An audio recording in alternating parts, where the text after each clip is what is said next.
Welcome to another episode of the Pineapple Perspective. Hey, I haven't done this in a while, but if you've never heard this show or seen this program before, how about I just tell you what this is all about? This is about hospitality is applicable to any business. And I don't care if you're in a SaaS business, a consulting business, a coaching business, a big product business, a restaurant brand. Hospitality should be in your DNA. And that's what this show is about. And I have a guest today named Tammy Billings, who embodies, embraces, and oozes, I think, the idea of hospitality Are in you all. getting some on you right now? No, it's just absolute truth, and that's all I do. I talk the truth. So if you're here and listening for the first time, I want you to know what it is you're getting yourself into. If you've been here before and you've heard some of these, then this won't be very surprising. I bring on the best in the business from all aspects of the hospitality, restaurant, and even ancillary outside businesses to talk about things of the day, what's going on, what's helpful to business operators, owners, entrepreneurs, managers, and we just try to have a good conversation that we think brings you value. My name is Troy Hooper. I'm the host of this. Pepper Lunch is always the sponsor of the Pineapple Perspective. So thank you, Pepper Lunch. And let's chat and say hello to Tammy Billings. Tammy, how are you? I'm doing great. How are you today, Troy? I am wonderful. My lunch is in 40 minutes from now. I'm hungry, so I'm excited to have our chat. I'm the last thing standing between you and a sandwich. Is that what you're saying? Yeah, it's going to be Wood Ranch barbecue today, by the way. I I don't love Wood Ranch. I used to live right by the one at the broadcast center. best mac and cheese in the business. I got a half a tub of it sitting in there, so I'm Yeah, excited. I just saw those guys I saw their IT guys at MarTech and used to have a Oh, good that's cool. relationship with Ellery. I have never run into anybody from that brand, strangely enough. They're good. They're small, but they're mighty. Oh, yeah, they're great. Fantastic. Well, Tammy, we always start our conversations off by asking every guest the same important question. What does hospitality mean to you? Whew, that's so many definitions. Let's see. For me, my first job, and this is probably giving away some security questions, was at In and Out Burger, and I remember very clearly that the customer service training. So it was my first job. I was 16 years old, and they put us in this, training session on a weekend at like 8 in the morning. And they gave us a book, and it was called the customer service training. And we were told absolutely positively, do not open this. Like, do not open it. So training starts. They said, okay, what do you think this is going to be about? And we all go around the room, and then we open the book, and there's two sentences in the book. First sentence, customer is always right. Second sentence, when the customer is wrong, refer to rule number one. So I got a pretty good taste of what hospitality meant from working at In N Out Burger for 4 years as a young person. And it really was rather than, what can I get you today? It's hi, how are you? And I still do that. I did, hi, how are you today, Troy? I still do that in my everything that I do. It's not like, let's do this transaction. It is, hey, how's it going today? So to me, I think hospitality is making space for others. It is anticipating the needs of others. It is caring about others. I think it's everything other. Well, you baked both questions into one answer, so thank you very much. My follow-up question is usually, where does that come from? Tell us a story. You did. Next statement is, I need a photograph of you in your In and Out uniform for the promotion of this podcast. We've got to have that. You know what? I don't know. I'm gonna have to look. I still do this wherever I work. I bring all my friends, and so it was no different at 16. I got all my girlfriends working there. We all worked. Some of them worked for corporate. We worked at different stores. Store 44. If someone's out there listening, shout out to you. That's amazing. Well, yeah, I mean, look, you and I are not as far apart in age, and the reality was there was no. I had a beeper and a brick phone, the giant phone. There was no just snapping photos. It was all film back then. So there's no picture of me in my Bennigan's uniform either. Although I never got to wear this. Oh, I did wear suspenders as a busboy. Yeah. Anyway. Well, my favorite was the whatchamacallit, the safety pin. And back in the Oh day, yeah. they would sharpen those. They would sharpen them so they could poke through the cloth, right? So they had the aprons and then you had the cloth and you had to change those. This was one of the coolest experiences, and unfortunately for me, it ruined me for every other potential job, is at In-N-Out Burger, they provide your uniforms because they want you to look top notch and be clean. So mid-shift, if you're a hot mess, they expect you to go change. And so I had pants with my name on them.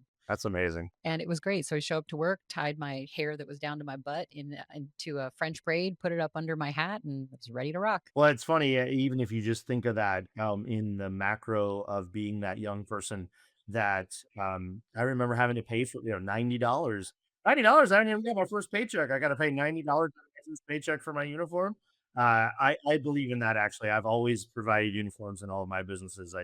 But man, going that extra step to put your name in it and even do often like use the Cintas or do the laundering of it because you want it pressed and clean and fresh. I think that says a lot to the employee that, hey, they've invested in me, they care about me, they put my name on this uniform, so I'm worthy. Right. So if any future employer would like to buy or launder my clothes, I am all for it. Please send checks. Yeah, and mine will be, Banana Republic, please, and yours will be Ann Taylor. Please, future Or employees. loft. Yeah. How about Yeah. loft? Look, like, I'm wearing my uniform and I get to pick them and pay for them through the company, and it's Well, still I okay. actually have a branded shirt on today. It's not a competitor to you, so I'll show it. "Hey, Duck Donuts." Yeah, I had never been to Duck Donuts, and they're one of our clients, and so went down there this weekend to try it out for the first time, and was really impressed. Delicious, and felt compelled to buy a sweatshirt, mostly because I'm losing a ton of weight and nothing fits. Good for you. You can lose weight and eat donuts too, that's amazing. It's amazing. All right, so Tammy, let's edify you a little bit. Let's bring you in. We got to give some context because I want to have some meaningful, value-driven conversation for the audience. You're a longtime marketing expert. You really cut your teeth initially in your career in marketing, but as all things have, marketing has evolved into technology, and you've evolved out of just marketing and marketing technology, but into other forms of technology. You've really become this industry go-to.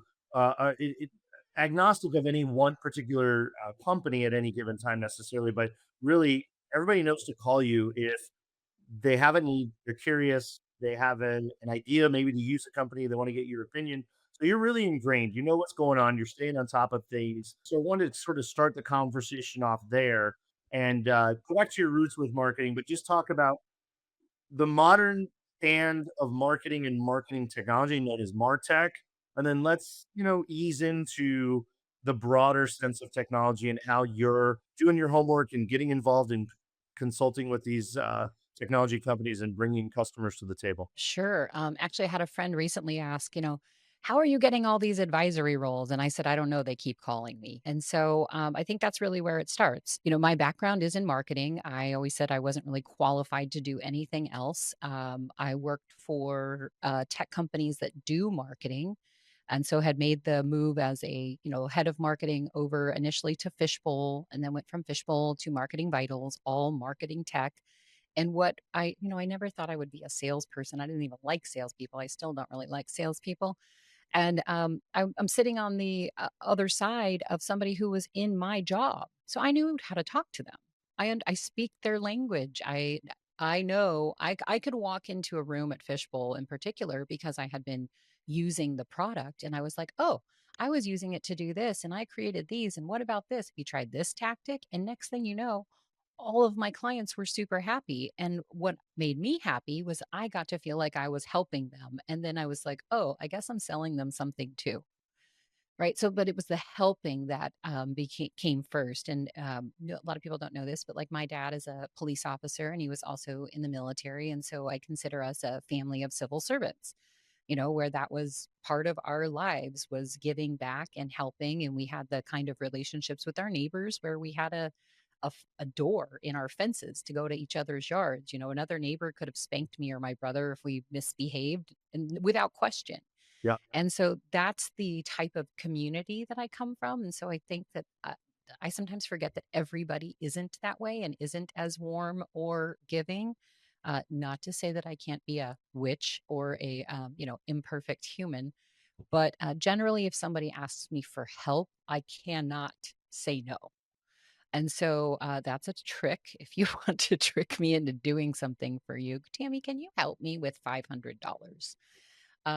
You just use that word and it sort of is a soft spot for me. So, made the move over to the marketing side, was talking to people that were just like me. It really felt natural. I had a boss that forced me into sales because something I learned about marketing along the way after the recession was that marketers are the first one to lose their job when things go wrong. So this, sort of doom and gloom that's surrounding us right now, all you marketing people better be figuring out how to make yourselves secure because we're the first ones to go. We always get blamed when something goes wrong. I had a CEO who told me this one time. He said, "Kid, you chose the wrong profession because anytime something goes right, it's going to be because operations did it. And anytime something goes wrong, it's going to be because marketing wanted them to do it." And so I found that to be exceptionally true. And once I made the move over into sales, which is marketing adjacent, I feel like I have secured my future. And being in sales, really how I know so many people and how I know so much about tech is not that I was born with it. It's that I am a constant learner. I'm super curious. I ask a lot of questions. And I worked for Ram Krupp. And if anybody out there knows Ram, he is brilliant, has been in the industry a whole lot longer than I have. And spending 4 years with him, I got to meet a lot of his friends. I got to learn a lot of what he has in his brain. And, now working with someone like Mike Lukianoff, who's the CEO of SignalFlare.ai, he has been in this industry for 30 years and has a totally different perspective than Rom did. And so it just, I love helping people and meeting people. So then, of course, it sort of made this natural transition into tech. And so when I'm working with all the loyalty companies and getting all their data and looking at all these different brands, people go, "Well, I wonder what she's seeing." And so they call me and ask, and I tell them.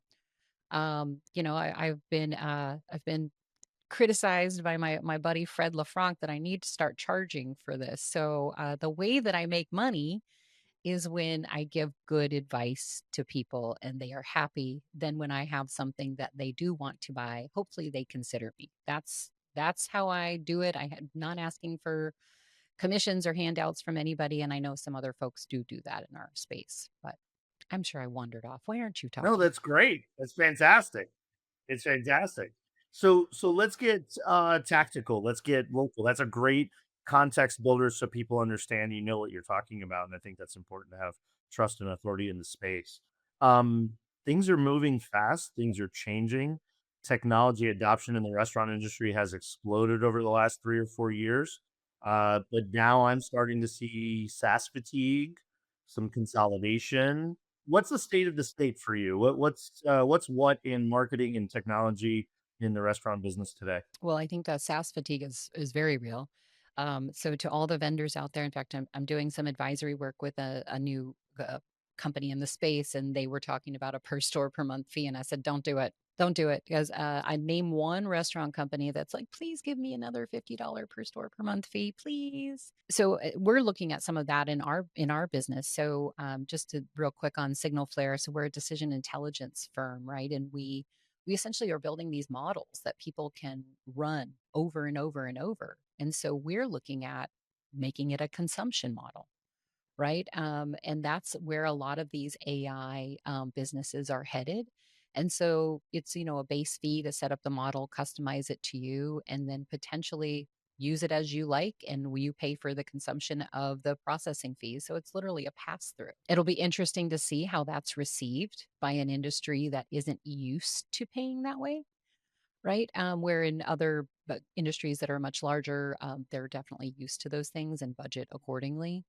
So I think that's happening. I think there's this era of consolidation and these like micro ecosystems that are being created. Every POS wants to retain more of the customer's dollars. So, oh, we want to do your surveys. Oh, we want to do your back office. We want to do and I think there's good and bad to that. I think the restaurant companies definitely benefit from some of these like all in one solutions, but is it all in one when you've had to cobble these things together from disparate companies whose tech might not have aligned or might take you 2 to 3 years to get it going? I mean, I think Wisely, where I was at, was purchased in 21, and they're really just now heating up on that Engage platform. So, these things take time. So, in my mind, when a company buys another one or they merge together, it is not like, oh, this is going to be great. It's how long is it going to take for it to be great. What do you think's the most important consideration is a restaurant brand when they look at this landscape of technology? They come to Tammy and say, "Tammy, like, where do we even start here? We're in the dark ages. We need to catch up. We've been on these legacy systems, whether it's point of sale or otherwise.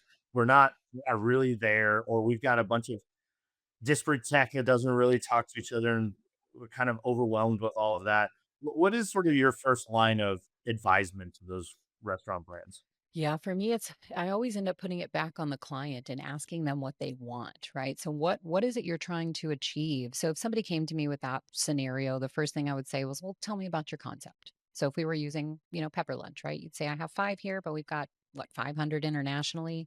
Okay, what's your service model? Are you franchised? Start digging into some of those things because those all impact the choices that you can make. And I think historically, the point of sale has been the center of the universe. I don't know if that will continue, right? I think that is changing, and there are now some solutions that are in market. I think about Empower Delivery that Meredith Sandlin just took over to Starbucks. And I think about even like a system like Touchpoint IO, been around for a while, but Chrissy Willett breathing some new life into that. And it's an all-in-one system, and so then you have these I think for a smaller operator, that makes sense, and it's great that you have one throat to choke, but that means it does it mean if one piece breaks that the whole system's broke and now I can't run my business? I don't know what the right combination is, and that is ultimately what I tell everyone. So you talked about the advice that I give. The advice that I give is never do this. I don't generally tell people to do something. What I tell them is go talk to these people. And what I try to help do for people is identify who the players are. So if I knew, for example, you're a full service restaurant, I would not make a recommendation to go talk to Q. Right. Right? They exclusively do fast casual and QSR. So some of those kinds of things is really just listening. I think all of selling and advisement and hospitality is listening to the other person and trying to figure out what they need and helping them get that. I don't work for any one POS company, but I constantly put them in consideration sets. Oh, your business is this, talk to these 5 vendors. Oh, your business is this, talk to these guys. I do some advisory work. So like for example, I'm an advisor for Ovation, which I know you know. Yep. And if somebody asked me for a survey solution, I tell them, like I had a client ask me recently, like, hey, what's a good survey solution? And I said, you should look at Ovation. And I said, in transparency, I'm an advisor and an investor for them, right? So, like, I'm putting them out there. And if they were to ask, who else should we look at? I would tell them exactly who to look at because that's giving good advice. That is being fair. I can't decide what's right for the client. I don't know what their budgets are. I don't dig into the weeds. I just basically say, okay, this is your problem. Here's the 4 or 5 people you should go talk to. By the way, Lation, a proud vendor partner of Kemper Lunch and rolling out now in all of our new stores. So Awesome. Awesome. shout out Zach Oates always. Tammy, I know this in this partnership involvement with Signalflare puts you in a specific category of higher competency. But let's talk a little bit about data and analytics. I'll just tell you transparently, I was paid by a vendor to go to their 20-person executive summit in Miami last week. Not paid a salary, but paid for. My travel was paid. I was invited. I think there were 2 or 3 CEOs, 1 CMO, trying to think if there's anything. Everybody else was chief digital officer, chief technology officer, and so there were probably 15, and they represented all the big pizza brands. Burger King was there, um, and a bunch of other brands we've all heard of, and so this was an interesting day-long roundtable, and so to be sitting there and sort of a fly on the wall, which was really what I kind of brought the operator, CEO, decision maker voice to the room. But man, it was really interesting to see how all of them struggle with the same questions. They all want to figure it out individually, collectively, etc. They're all testing because they're huge brands. They can test self-built, semi-self-built, custom, semi-custom, and off-the-shelf solutions. But one of the big conversations was data, and it was we got to get out of collecting data, and we got to figure out how to start using data. And that sort of seems to be the big project on the table today around understanding the data. I guess these big companies, particularly, are way ahead of most in that they've been collecting data for a long time. They've just never really done anything meaningful with it, maybe outside of marketing persona development, right? So, talk to us a little bit, and please feel free to weave in the Signal Flare piece of this, but talk to us about where we are with data collection, understanding and digesting it, and then making actionable usefulness out of it. Data, data, data. So, yeah, when I started in this space, in the tech space about 10 years ago, when I went to Fishbowl, the reason I went to Fishbowl was because I was a head of marketing and I did not have access to the data and insights that I needed. And I thought what Fishbowl was doing at the time was really cool. And because it just didn't see that with restaurants. And that's actually where I met Mike Lukianoff, who has been helping restaurant companies with data for the past 30 years. Well, I've only got about 10 behind me. And initially, when we were having these conversations with restaurant brands, it was sort of like, what data? How do I get it? That was 10 years ago. And now restaurant companies are going, I have so much data. I don't know what to do with it. Like, which one do I listen to? Which data source is right? We call it dashboard hell. You go to this software solution to figure out what your frequency is. You go to this software to solution to figure out what your check average or common purchase patterns are, whatever it might be. And there's all these sort of silos. And so, what Signalflare is doing is essentially solving two parts of the data problem. The first part of the data problem is your own data. The second part of the data problem is all the external sources, right? So, if we sort of strip that down, the first part is my data. So, the biggest source of data that you need to use, first of all, is your point of sale. And so when I'm giving advice on which point of sale to choose, how that company treats data and their relationship with data is a big part of how I would give advice. And as an example, a company like Toast believes that Toast owns your customer data.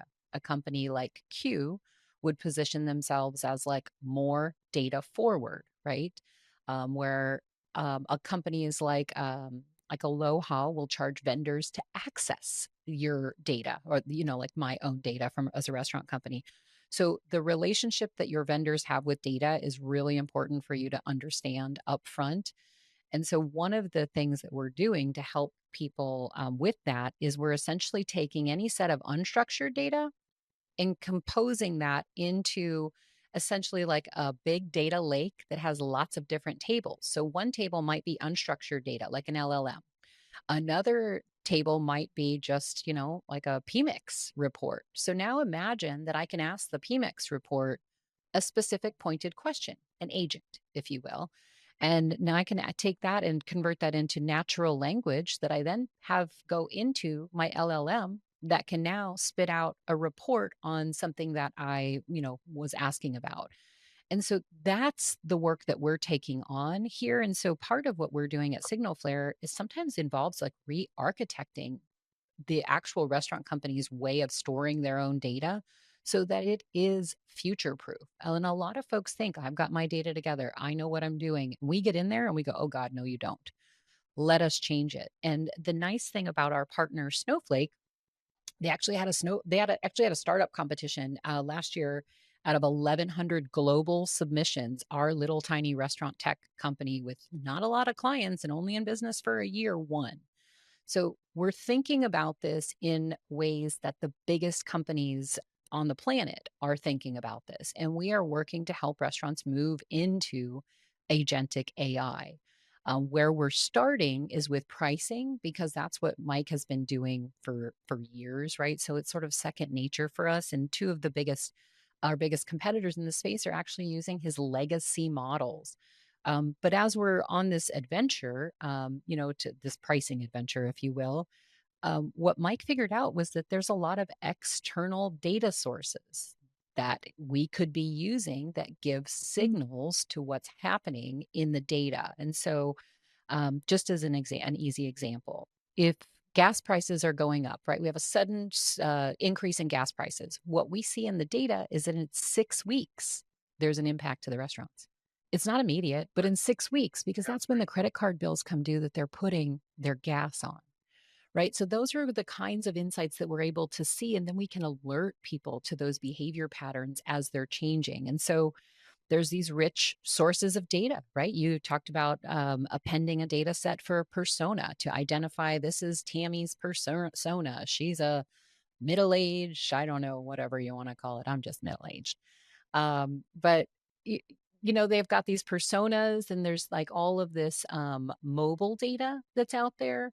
There's social media data, and they're all in different formats. Right. So, what Mike has spent the last year and a half doing is essentially composing all of these disparate data sets. So imagine like in what we do, we take on a mobile data set. We have some credit card spending data. We scrape item level competitive prices. We have these deep insights around the consumer, the competition, and the marketplace that we can provide for people. But how we got there is because we get, for example, demographics. I get demographic data from the credit card panel data that we buy on 500,000 restaurants. I get demographic data from the 180 million mobile phones. That's half the country. Okay, so we're getting demographics there. We're getting now we have two sources. Oh, guess what? We pull in census data that also has demographics. So when you start to strip out some of the noise, you can really hone in on this is who your guest is. And if you think about sort of tying it back to marketing, if I want to go market to that guest and I tell you she's an urban single with a dog, where are you going to go advertise to get me? But if I told you she lives somewhere in this 3-block radius, and there's probably lots of ones just like her right here, down to these tiny little block groups, then we can give you those coordinates. So rather than narrowing your scope and driving up your cost per click, now we're saying, hey, there's a bunch of those middle aged urban women with a dog right here. So just go hit that, and you're going to hit a lot of them for a whole lot less. So, what we've been finding is by taking the client's data and all of these rich, composed external data sources together, our insights and our predictability have been spot on. And that is really what has made us more of a true AI company, because when we sit down with a customer and we're showing them, hey, this is where we think you can raise your price to and not lose sales and traffic. What we can't tell a customer is their tolerance for risk. So we give them a, like say, a small, medium, and large, increase on price, and they tell us, and we work with them to adjust it. And then we have a simulator. So now before you make that change, I've simulated what is likely to happen and what kind of flow through we're going to see. Then what's been cool is that that prediction is correct. Super correct. It's sick. And so much so that I want to create a scoreboard, because we're giving people these surgical recommendations, right? Generally in restaurants, you want to take 2% because your costs went up, you got to take 4. Because it's not all going to hit the bottom line. You're going to lose. People are going to manage their check. They're going to trade up, trade down, trade around, and they're also just going to stop coming. And so when we start looking at that data, we're getting our clients upwards of 90% flow through. That means if you want to take 2%, you only we need to take 2.1 to get it instead Right. of 4.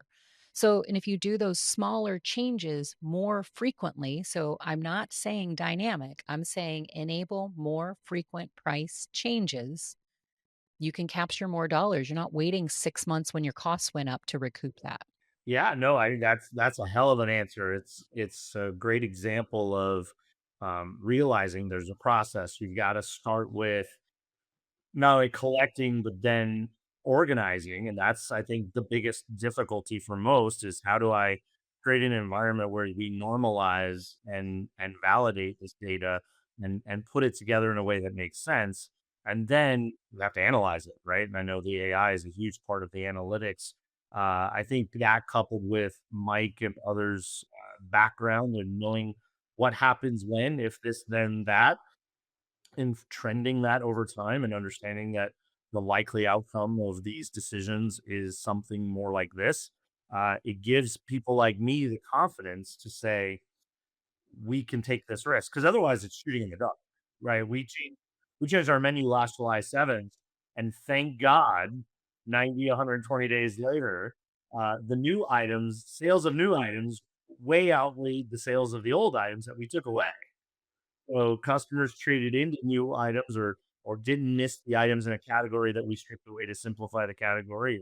And by the way, price did not scare them away. We hadn't taken price in a long time, so we had taken a price increase. That did not scare them away. So all that was done on a big guess and having the ability to do it. A big guess. It That's was. exactly the business we're trying to stop. But I know you reached out to me and we're trying to make it affordable for 5 units. So, I do appreciate that. We're still working with probably more like 20 to, 100 units, but that is a big change.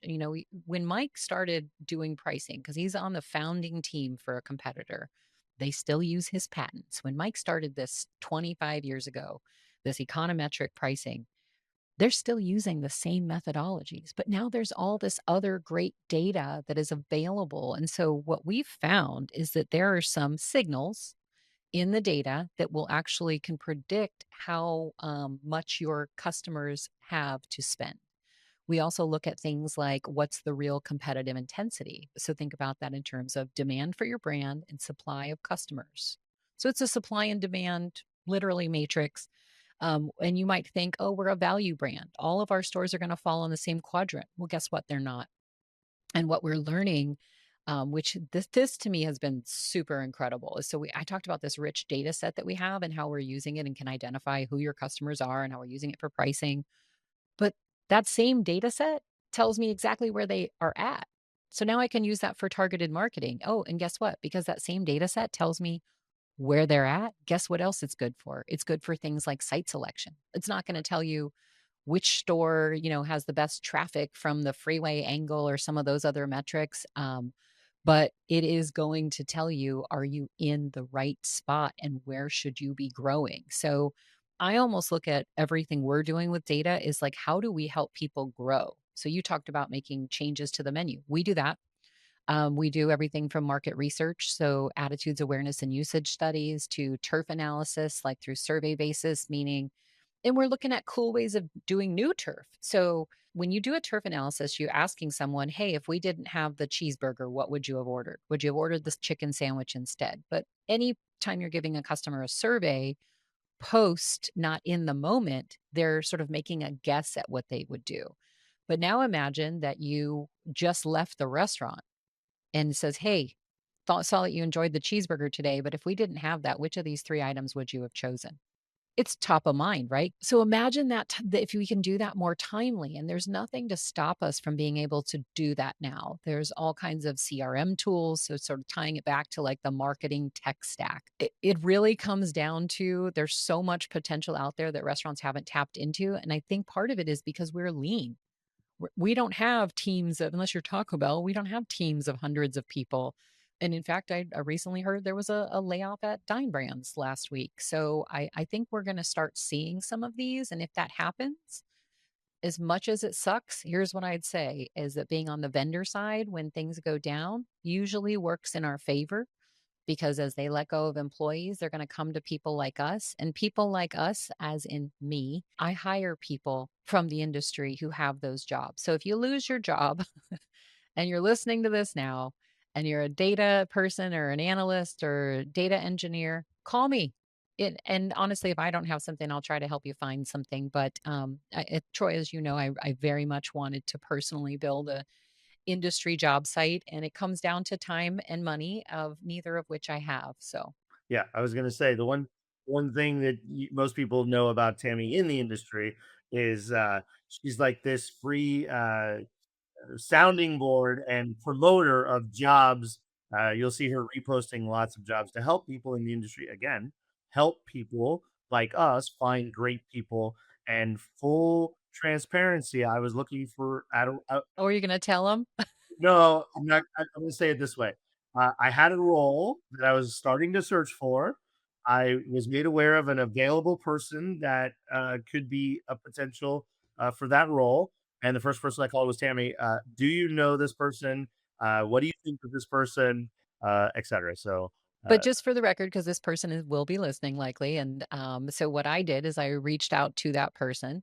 And then I said, hey, I'm going to reach out to other people that know you to give, essentially feedback on the situation from leaving your last role. So I did that and reported back, and it was all great and easy. I really take no opinion in it. I try to act more like a ping pong.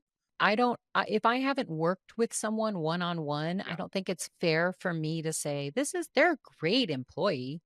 They might be a really cool person, but really crap to work with. So I try not to take a position on employees, and very much like companies that I recommend, here's 5 people you can call. That's what I do. I don't have the time, and as I said before, I'm not getting paid, and Troy just mentioned it was free. Yeah, try to keep those to a minimum, or I'll never get my job done that does pay me. No, but it just shows your commitment and friendship to everybody in the industry, and it definitely has established a name and a reputation for yourself. You're the consummate helper, but you're also doing real business, and grateful for all of that I as like well. to surprise people with my smarts, though. I just feel like sort of cute blonde and okay if people think I'm stupid and maybe they've seen me a little drunk in a bar at a show. There's nothing I love more than walking into a boardroom and really just wowing them. Well, Tammy, that's a great place to stop because you wowed me. I've learned a lot more about data, a lot more about the interconnectivity and usefulness of it. Thank you for your insights on the technology industry and where we are in the restaurant business today around that. If people want to get a hold of you, learn more about SignalFlare, get advice and advisement from Tammy Billings, please tell us how to do that. Yes, thank you. My email is Tammy, Tammy, at signalflare.ai. Yes, another company with .ai. That's Signal, Signalflare, signalflare.ai. Or you can find me on LinkedIn. I generally will connect with anybody in the restaurant space on either side. If you try to sell me something, I will immediately disconnect, sometimes even block. We got it. Awesome. Well, we'll make sure folks can connect with you. All of the access points and connection links will be in the show notes, no matter where you're hearing or seeing this. And by the way, if you happen to click on the YouTube, there's a cute little something laying on the bed or the couch behind you. What's his name? Oh, that is Nutmeg. That is one of my friend's dogs. I do doggy daycare here for her. It keeps my dog Betty White. I named my dog after Betty White. Keeps her company. That's awesome. Yeah. There's a Chihuahua like little tan thing laying on a white bed or sofa back there. It's very Yeah, cute. we call her name's Nutmeg. We call her Nutty. Yes, cute. Tammy, thanks so much for coming on the Pineapple Perspective. It's always a pleasure to catch up with you. It's always enlightening to learn from you, and we're grateful to have you here. Thank you for the invite. Thank you for listening to the Pineapple Perspective. If you loved today's episode, leave a review and a 5-star rating. I look forward to welcoming you back next time.